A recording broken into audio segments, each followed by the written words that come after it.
ಅರೆ ಮಕ್ಕಳ, ಆಹಾರ ಹುಡುಕೋದು ತುಂಬಾ ಕಷ್ಟವಾದ ಕೆಲಸ. ನೀವಿಬ್ಬರು ದೊಡ್ಡವರಾದ್ಮೇಲೆ ನೀವೇ ತಿಳ್ಕೊತೀರಾ. ಹದ್ದಿಂದು ಇದೇ ದಿನ ರೊಟೀನ್ ಆಗಿತ್ತು. ಅದು ದಿನ ಕಷ್ಟಪಟ್ಟು ಅವ್ರಿಗೋಸ್ಕರ ಆಹಾರವನ್ನು ತರ್ತಾ ಇತ್ತು ಮತ್ತು ಆಹಾರವನ್ನು ಮಕ್ಕಳಿಗೆ ಕೊಟ್ಟು ಅದು ಕೂಡ ಸಂತೋಷವಾಗಿರ್ತಿತ್ತು.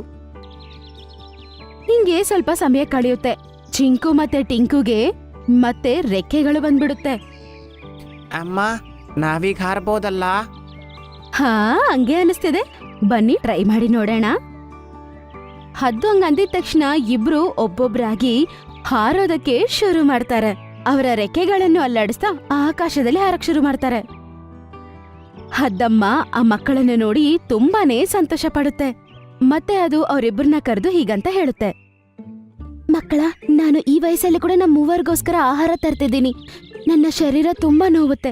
ಈಗ ಸಮಯ ಬಂದಿದೆ. ನೀವಿಬ್ರು ನಿಮ್ಮಿಬ್ಬರಿಗೋಸ್ಕರ ಮತ್ತೆ ನನ್ಗೋಸ್ಕರ ಆಹಾರ ತರಬೇಕು. ನೀವಿಬ್ರು ಕೆಲ್ಸ ಮಾಡಕ್ ಶುರು ಮಾಡಿ. ಇನ್ಮೇಲೆ ನನ್ ಜೀವನ ಆರಾಮಾಗಿ ಕಳಿಬೇಕು. ಹಾ, ಆಯ್ತಮ್ಮ, ನಾವು ತರ್ತೀವಿ ಆಹಾರ. ಹಂಗಂತೇಳಿ ಅವರಿಬ್ರು ಹಾರಕ್ಕೆ ಶುರು ಮಾಡ್ತಾರೆ. ಅವ್ರಮ್ಮ ಅವರನ್ನ ನೋಡಿ ತುಂಬಾ ಸಂತೋಷ ಪಡ್ತಿರ್ತಾಳೆ.